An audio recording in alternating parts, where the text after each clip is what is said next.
Hello everybody, Turtle here, and right before we get into the video, there's a lot of you that have not subscribed with the notification dingy ticked on, so be sure to make sure that you are subscribed with those notifications ticked on. I would highly appreciate it. It takes you 2 seconds. Thank you so much, and leave a like if you enjoy the video, but don't do that yet. Do it later if you feel like you like it, and let's get on with it.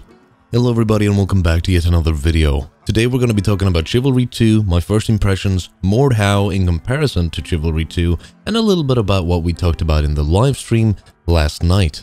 So if you missed a live stream, it's up on the channel. It's a 3-hour live stream or so with the gameplay. It's a little bit grainy. I'm going to try to work on the stream settings to make it look better. I don't know why it looked so grainy. It could be the game. It could just be my settings being completely wrong on the streaming side. Probably my fault. However, straight off the bat, on face value, when you see Chivalry 2, it's more of a game that focuses on the fun aspects of the medieval combat game. I mean, Mordhau and Chivalry 2 are kind of the same game, but executed differently. Somebody said this in the live chat, and it makes actually a lot of sense to me. Chivalry 2 and Mordhau are basically the same game, but they're executed in different ways. Mordhau is more focused on the combat and the intricate depth and skill ceilings that you can reach, while Chivalry is a little bit more focused on the fun aspects of having fun, feeling like you can be a badass even though you don't have to put in 50 gallons and 50 liters of sweat into buckets just to get 5 kills. Alright, so my first impressions of Chivalry 2, let's start there and then move our way forward to the comparison and the differences between Chivalry 2 and Mordhau. So in Chivalry 2, my first impressions were I love the game. It is so much fun. It's been a while since I've joined a game, or basically jumped into a lobby, should I say, and then laughed within the first 5 minutes of playing a match. Some of the characters just have the weirdest voice lines, and it's awesome. I mean, I played through the closed alpha as well, and I've had a few hours on my hands with the game already. Unluckily for me, I didn't make the super recording fun times. However, in the beginning when I first picked up Chivalry, my absolute first impression was that I wasn't really sure if I liked the game or not. It felt slower, it felt a little bit more clunky with the combat, and it was different to me. And that was at the time when I was recently playing Mordhau and, you know, having the feel of that game. Because in Mordhau, it's much more flow in how you fight. In Chivalry 2, it's a little bit more, it's kind of more like a Uno game. You play a card and they play a card and then you play a card in reverse and then you Uno reverse them and then maybe you beat them. I do like though that Chivalry 2's combat is a little bit dumbed down. I mean, maybe not dumbed down, but at least it's a little bit easier and a little bit more forgiving on the side of if you're new to the game, you can still hold your block. You're not punished for just holding the block. The only punishment you get for holding a block is that you lose all your stamina. It just drains away. It drains away like all my hopes and dreams. Some people might say that, oh, holding block is annoying. Whoa, why is that a thing? Well, I actually think it's a good addition to the game. It makes it so it's a little bit less of a stress for the person playing the game. It's a little bit more relaxed. You can kind of take your time if you feel like you don't want to swing immediately. You can block a strike and then hold on for a little bit and then maybe kick him and then strike him in the face, or jab him in the face with a weapon and then kill him. I mean, there's a lot of things you can do here. It's a lot more read and try to avoid being read type of game. It's like, what are you gonna do? Are you gonna block? If you block, I'm gonna kick. If you do not block, I'm gonna jab.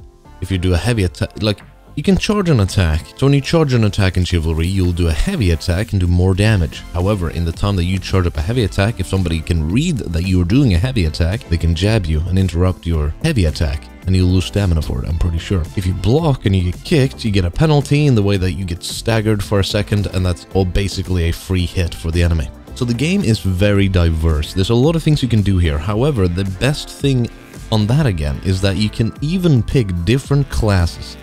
I mean, Mordhau, you can build your own class, you can make him look however you want. Chivalry 2 doesn't feel like a normal Mordhau game. It feels more like a Battlefield game in the way that, you know, different classes have different abilities and different specialties. So if you pick a crossbowman, he's going to be really efficient at taking out knights. He can even put down a banner that heals people in the local area. And also, I'm a pretty good crossbowman, I'm just gonna say that. Yeah. And since there's different classes in the game, it kind of makes it so that you have some variety and a little bit of that. Put in a little bit of that pepper. Okay. A little bit of more salt. Oh, delicious. Now we just need the chicken stock, and boom, we're ready. And I do like that each class have their like specialties, I guess. because it kind of makes it feel like a bit more cinematic. The maps in Chivalry 2 as well. Let's talk about the maps for a second. The maps in Chivalry 2 feel amazing. They feel very cinematic. I don't know how to put this, but the maps in Chivalry 2 feel super cinematic, and they feel like they flow really well. Like in the live stream, we were standing on a beach, and you can see the castle far in the distance on top of like the peak of like a cliff with all the trebuchets standing around and everything. And then you know that you're going there at some point. You're going through the entire city all the way up there, and it feels like a very cinematic and engaging map design. I don't know how to describe it other than that the map design feels engaging to the player. Where like you walk through, it doesn't feel constricted because it's quite open, even though it's a big linear map. But even though it's a linear map to some degree, it's still very open. You get those occasional choke points that are kind of like to the benefit of the defenders. But that makes sense. When you're attacking a castle, you shouldn't just be allowed to, oh, guys, while you guys are attacking the front gate, I'll just strudel my way around to the back side of the castle where nobody is, and then crawl in. So I think it's good that the maps are linear. But they're linear, but in a good way, if that makes any sense. So that's the team objective maps. They're pretty linear, and you go in like a progressive way where it's like you're kind of being led through a narrative. We're gonna break through those gates and take down those trebuchets because they are bad. And then you kind of, you go through, and then while you complete objectives, you're like, yeah, we did it now. Now they will run for their lives because we have chickens and fish. You will now die, Agathians. But if we go to the team deathmatch maps, they're usually a bit smaller. I mean, when I play the team deathmatch modes, they only had the desert arena. And the desert arena felt completely fine to me. I kind of liked it because it was very different. It was a lot of interactables with the map. You can kick people into spikes. You can open up trap doors that fall in. There's flames spewing now and then. It really gives a good callback to the good old Chivalry 1. I think it's basically a remake of the desert map, the desert arena from Chivalry 1. It kind of felt like it, and it's kind of nice. I like it. You have that big spike fall in the middle. Spike hole? What do you call it? It's a spike thing in the middle. So the game feels very nice. It feels very responsive. However, sometimes I feel like it's a little bit weird, a little bit janky with the combat. If there's too many people going on at once, you kind of feel like you're just jumping around in a circle, just being tossed around. But in a fun factor scale, I think I would give Chivalry 2 at least a 9 out of 10 on the fun factor. I said that on the live stream. Mordhau I would probably give more of a 7 out of 10. The reason why I'm giving Mordhau a 7 out of 10, they do have pretty similar comedy to some degree. However, Mordhau is a little bit more sweat-festy, and I don't like it. It's like you meet the naked guy with a big two-handed sword, and he's like, ha ha ha, ha, yoo-hoo, I'm over here. And then you go to him and he kills you in like 2 seconds. I don't like that, Mr. Naked Guy with a two-handed sword. Why you do that? Why you do that to me? In Chivalry, we already know that customization will be a thing. However, it will not affect your armor and health pool, which I really like because it makes it so you can just look cool and still play the game. It's not like the Naked Guy Mordhau, he'll die in one hit. However, he's too good to be killed. But if you do get your hands on the Chivalry 2 beta, I would highly recommend that you try to play it.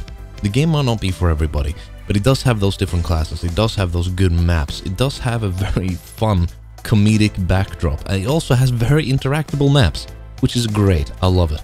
And the special abilities of all the classes makes the game kind of flare up in a different way, where like the same match, you can play the same match and map many times, and you can still have a different experience each time depending on what class, what subclass of that class you choose.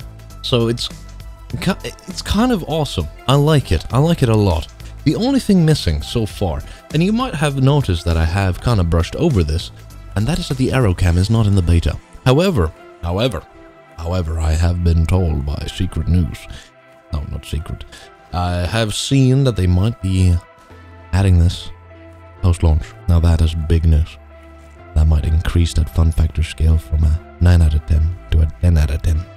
Depends on how good that arrow cam is, goddammit. Also a secret feature in Chivalry 2 you might not know about. If you're in the middle of battle, in the heat of battle, you run out of bandages, there's no teammates around, you can run to a well, or a bread. You can run to a bread. What? You can run to a table where there's bread on the table. And you can grab the bread, or grab a fish from the well, and you can eat it by pressing C. You can eat it, and you heal yourself. It's amazing, it's like playing Minecraft. I can already see the Chivalry 2 roleplay servers where it's like, oh, hello traveler, What are you selling? You want to buy my bread?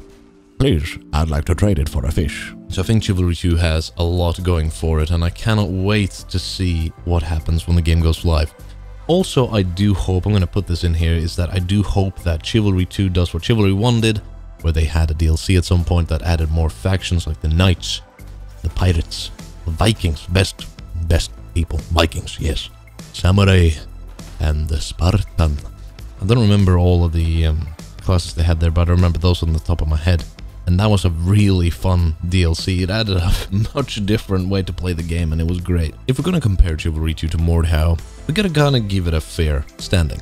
Let's say that Mordhau is the Arma 3 with the combat scale and simulation. It flows much better in the combat. Chivalry 2 definitely doesn't hold up in that regard.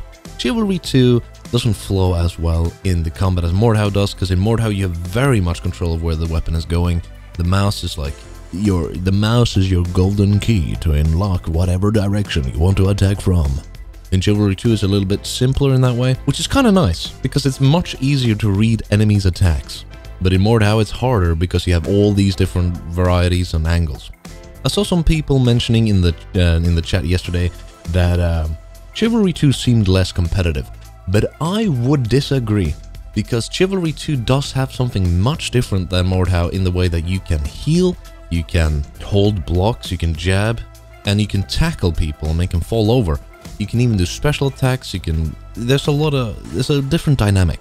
You gotta think of it like Counter-Strike has a competitive scene, Call of Duty has a competitive scene. But if a Call of Duty pro that only played Call of Duty went into Counter-Strike, they probably wouldn't do as well, because Counter-Strike has a much different gunplay, you know what I mean? And I think it's good that Chivalry 2 and Mordhau are different games, because if they are different enough, like they kind of are, it makes it so that it's valuable to have both. Both can live in synergy and harmony together. And I think that is what we all want, because then, as a consumer, from a consumer perspective, this is good. It breeds competition. If Mordhau wants to win over the Chivalry people, when Mordhau 2 comes out, is that going to be a reality, Tritarium? Is that going to happen? It's probably going to be like Musketeer 1 or something. Next Mordhau game. It's not going to be Mordhau, it's going to be Musketeer. Oh, bayonets, omelette de fromage. No, but honestly, it's really great that Mordhau and Chivalry 2 are different games. I think they will both have a place in my heart because they are both amazing. Mordhau kind of took the Chivalry 2 slot while I was hoping Chivalry 2 would happen. And since Chivalry 1, seeing Mordhau was amazing. It feels awesome. Mordhau compared to Chivalry feels awesome in the combat. Chivalry 2 doesn't feel that awesomeness in the combat, like how you can get that smooth attack from wherever you want. And I've said this a lot of times now, but that is actually a big part of Mordhau. It feels really smooth on how you use your weapons. In Chivalry, it's a little bit more stiff. However, that stiffness is kind of made up for in the comedy, in the interactable maps, and all the comedic solutions to other problems. I had a great time with it, and if you did have a great time with Chivalry 2, be sure to let me know in the comments down below. If you made it this far into the video, thank you so much for joining me on this long conversation about Chivalry 2 and Mordhau. Mostly Chivalry 2, but highly recommend trying Chivalry 2 if you can. If you cannot, try to... I would say it's probably worth the money. I'm going to do a full review on Chivalry 2 when it goes live. I haven't really done reviews before, but you know, I'm going to give that a go because why not try a little bit of everything. So until next time, everybody, I'm going to have a relaxing Saturday day. Hopefully you're going to have a relaxing Saturday day as well. And until next time, you better have that smile prepared on your face, because next time, there's more videos to come. Until then, adios.